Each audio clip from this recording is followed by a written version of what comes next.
Saudara sekalian, untuk menemukan sebuah bohlam ini, Thomas Alva Edison mengalami 1000 kali kegagalan terlebih dahulu. Eh, Pastinya di sini banyak rekan-rekan yang berpikir kalau untuk meraih sebuah keberhasilan kita harus mengalami beberapa kali kegagalan terlebih dahulu sebelumnya. Nah, ternyata eh, banyak hal di sekitar kita tidak bisa didekati dengan cara pemikiran selinier ini. Sebuah keberhasilan bukan dilihat dari banyak atau tidaknya kegagalan yang pernah kita alami, namun sebuah keberhasilan atau kesuksesan dipengaruhi oleh banyak faktor yang saling terkait satu sama lainnya.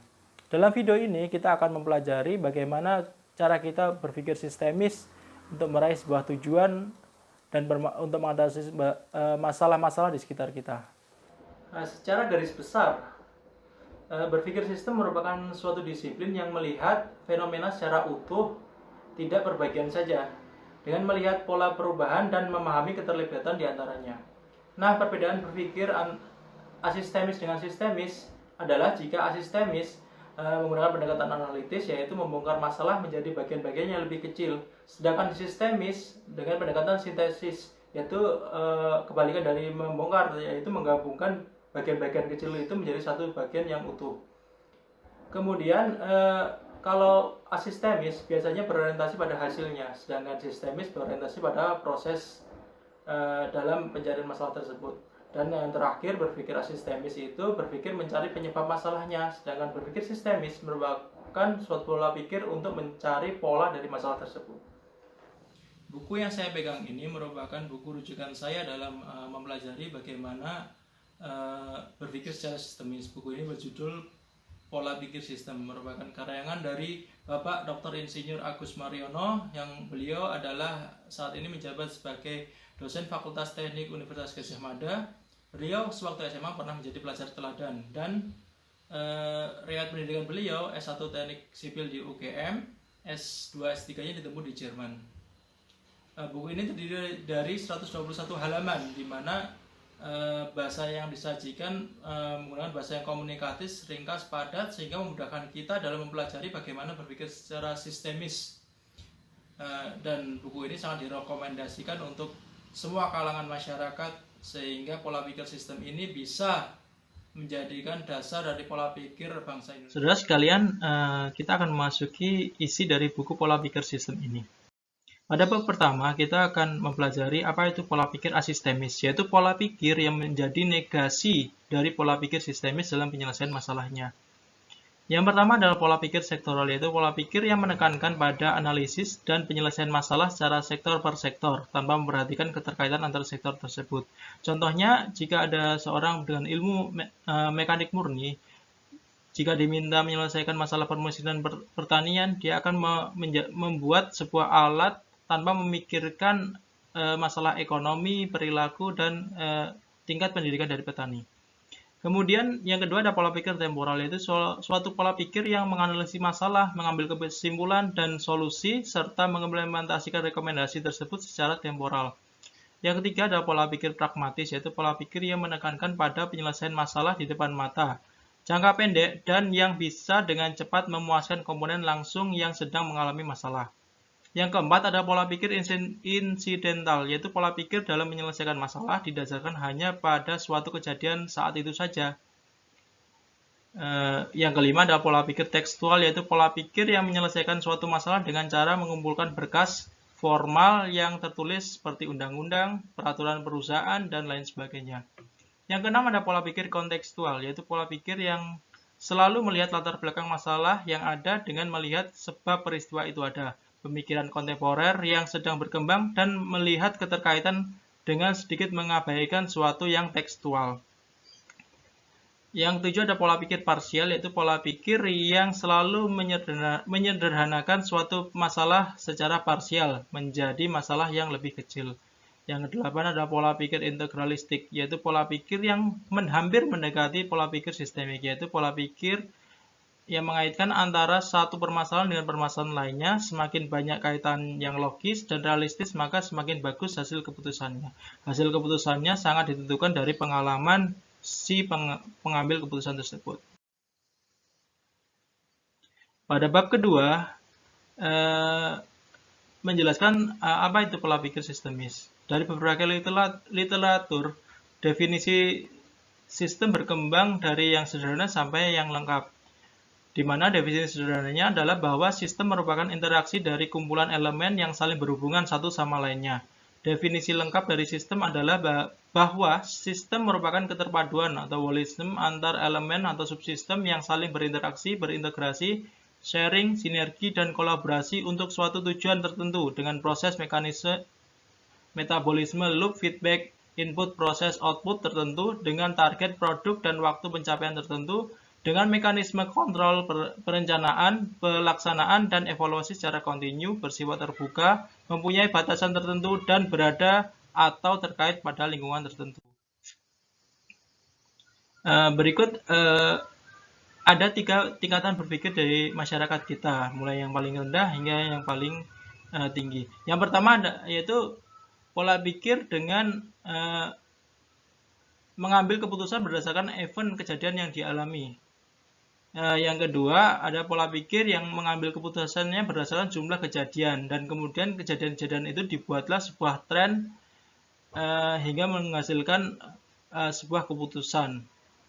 Yang ketiga, pola pikir yang paling tinggi yaitu mengambil keputusan berdasarkan identifikasi kejadian. Jadi, jika ada suatu kejadian, dia akan membuat sebuah tren dan membentuk sebuah elemen.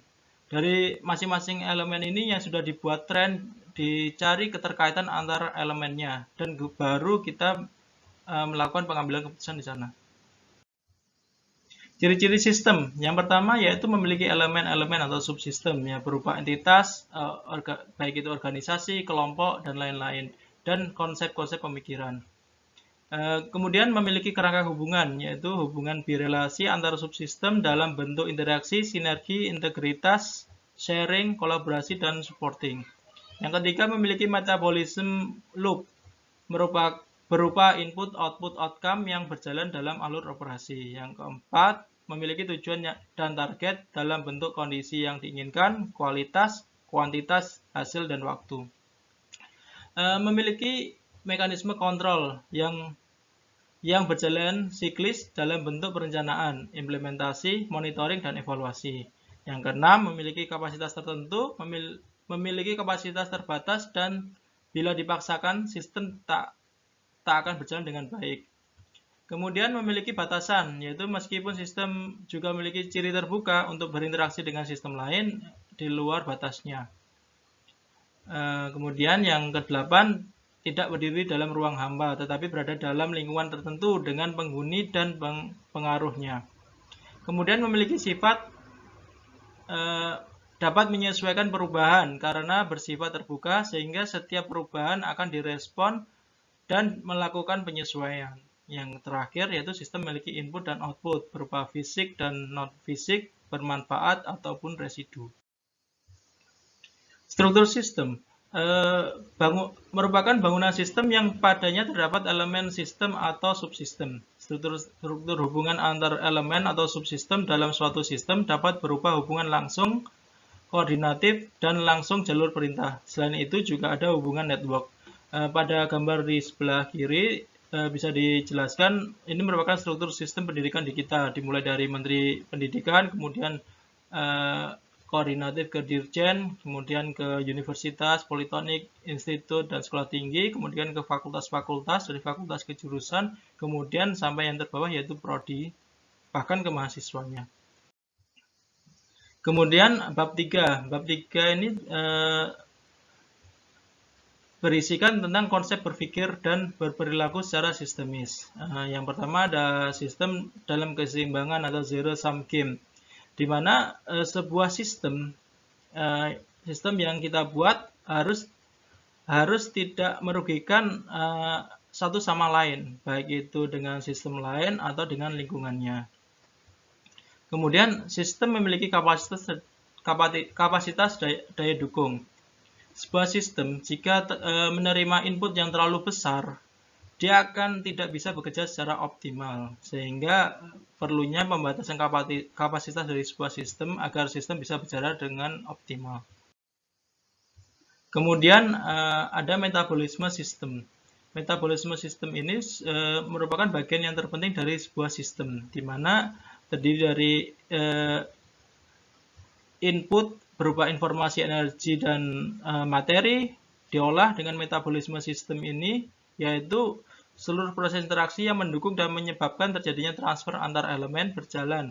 Suatu sistem akan berjalan jika metabolisme ini juga berjalan. Ketika sudah menerima metabolisme ini atau proses ini, kemudian hasilnya outputnya berupa informasi, energi, dan materi, kemudian masuk ke lingkungan. Dari lingkungan ini akan kembali ke input untuk melakukan sebuah looping.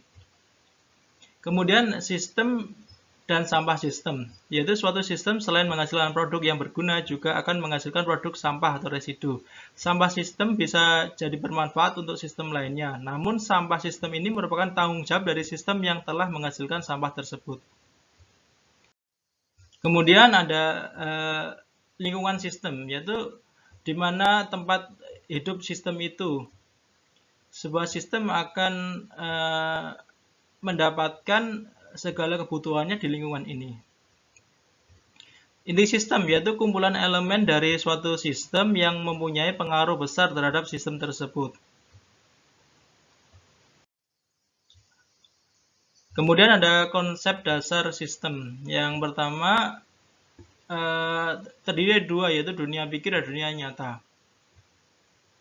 Di mana dunia pikir adalah dunia yang berada di pikiran kita dan dunia nyata kenyataan aktualnya. Kemudian ada planner. Planner ini akan melakukan perencanaan.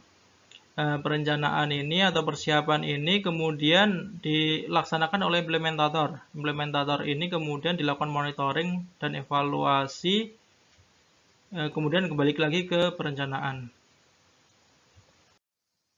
Bab 4 ini bercerita tentang pengembangan SDM berpikir dan berperilaku secara sistemis. Pengembangan berpikir itu ada interaksi individu, di mana pengembangan berpikir sebuah individu dalam sebuah keluarga, dalam sistem masyarakat, dan sistem lingkungan kerja. Kemudian pengembangan berpikir pada anak dan remaja, di mana terdapat ada pengembangan berpikir pada mata pelajaran dan kegiatan sekolah, pemahaman anak dan remaja dalam dunia TI, anak dan remaja. Kemudian pengembangan berpikir sistem pada mahasiswa dan dosen, yaitu terdiri dari pengembangan berpikir pada mahasiswanya, dosennya, dan aliansi antar perguruan tinggi. Kemudian pengembangan berpikir juga pada masyarakat, yaitu harmoni masyarakat dan politik. Bab 5 berisikan tentang pengembangan program S2 dengan konsep kesisteman. Ditujukan untuk mencetak lulusan program yang menguasai kaidah-kaidah sistem sehingga mampu melihat masalah di bidang apapun dari kaidah sistem, bukan sektor per sektor. Sistem organisasi akan dibangun dengan struktur vertikal dinamis, ketua program sebagai supporting organ dalam sistem, dan networking di mana ketua program dan seluruh elemen staf akan berada pada satu garis yang sama sehingga memiliki fungsi yang sama. Sekian isi dari buku ini. Sebagai penutup, pola pikir sistem ini bisa digunakan untuk berbagai macam masalah, baik itu masalah mikro, meso, ataupun makro dalam mencari sebuah penyelesaiannya. Nah, pola pikir sistem ini juga mengajarkan bagi individu, baik itu individu, kelompok, atau masyarakat untuk mencari 1000 jalan dalam mencapai sebuah tujuan. Oleh karena itu, sangat penting buku ini diajarkan sedini mungkin untuk seluruh lapisan masyarakat, dari parenting, dari masa kelahiran, anak-anak, remaja, dewasa, maupun orang tua. Sekian dari review buku dari saya, semoga video ini bermanfaat.